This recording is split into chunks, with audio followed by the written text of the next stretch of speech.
a unique overnight breakfast idea. Coming right up.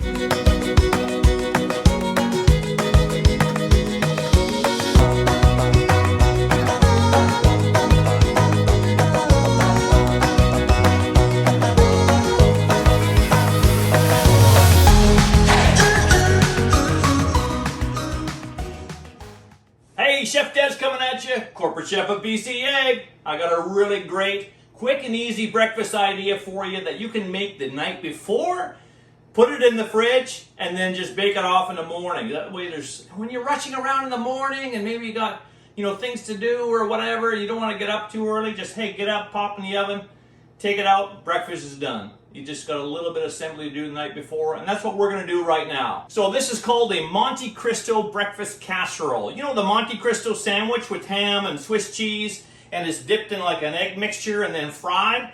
We're going to do that, but in a breakfast format in a casserole. So you can make it up the night before, and then you're going to serve everybody sort of like an omelet-soaked sandwich, if you will, with ham and cheese. So a really unique, different twist, but man, you know what? This is actually great for breakfast, lunch, dinner.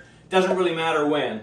So all we're going to do is we're going to take a 9x13 pan. I'm going to spray it with some baking spray. If you don't want to use baking spray, you can always, just coat it with some butter. Okay, get some butter, rub it in there, just to get a little coating so things don't stick. And in that baking pan, we're going to take our first 6 slices of bread. So we're using just regular sandwich bread, 12 slices total. We're going to put 6 on the bottom. And then we have 300 grams of ham slices that we're just going to lay on top of the bread. And just put them on there evenly. And you can adjust a little bit once they're in there too. This is a real simple assembly. The next part, we have a total of 300 grams of Swiss cheese, or you can use Emmental cheese, but we divided it. So we have 200 grams first, 100 grams are going to be reserved to go on the end, at the top. So we'll take that 200 grams of Swiss cheese and just put it on there evenly. Spread it around really nice. Okay, make sure you get right to the edges. You want every piece to have great flavor all the way throughout. And that's really gonna melt really nice too and have a great texture and visual appeal to it. Then just 1/3 of a cup of diced onion. Give you some extra flavor in there. And again, just spread it out so it's all the way throughout. And then we're gonna do our next 6 slices of bread. And it's gonna seem pretty full, but that's okay. It'll go down when you put the egg mixture on. You can press it down a little bit if you like. Next, we're gonna do our BC eggs. So we have 6 large BC eggs, and we're gonna wanna beat them together. So get a good mixing bowl. A nice one with a spout so you can pour after you're done would be ideal.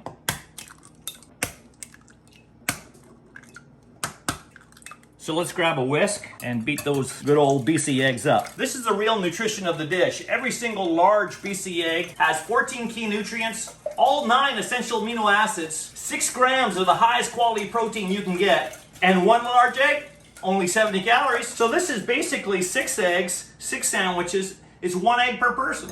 To that beaten egg, we're gonna add our milk, Worcestershire sauce, some powdered mustard, salt, and this is optional, but it doesn't really add a lot of heat, just gives it something a little different. We're gonna do some Tabasco sauce. 8 to 16 drops. If you want it spicier, do more. If you want it less spicy, do a little less. But honestly, if you stick to about 8 drops of this, you're not really gonna know. It's just gonna add this extra edge of flavor. And then we're gonna blend that all up.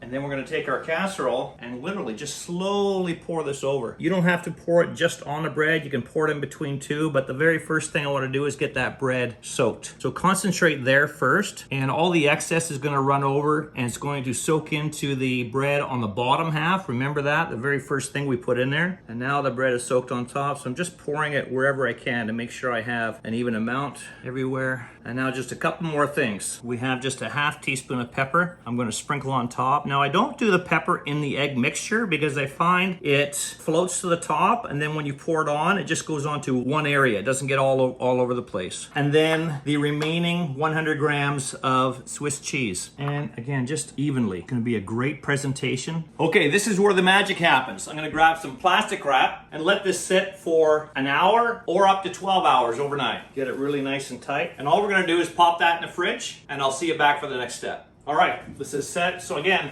minimum 1 hour, up to 12 hours overnight. And that's really the best way to do it, so you have your breakfast prepared in advance. So we have our oven preheated at 350 degrees. We're gonna put that in there about 35 to 40 minutes. You want it to be a little bit browned on top, and then you're done. The egg will be set, and we will see that in a bit. All right, it's been about 35 minutes. Let's have a look. Oh yeah, it looks great.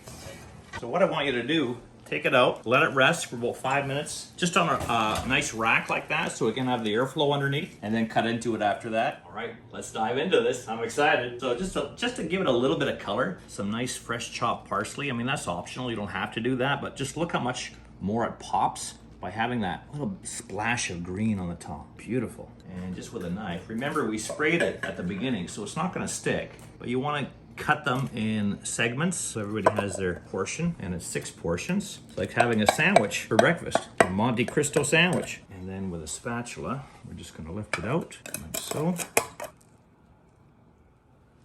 There we have it, Monte Cristo breakfast casserole. I'm Chef Dez signing out from bcegg.com. Don't forget to check out the website, lots of great recipes, tips and tricks for you.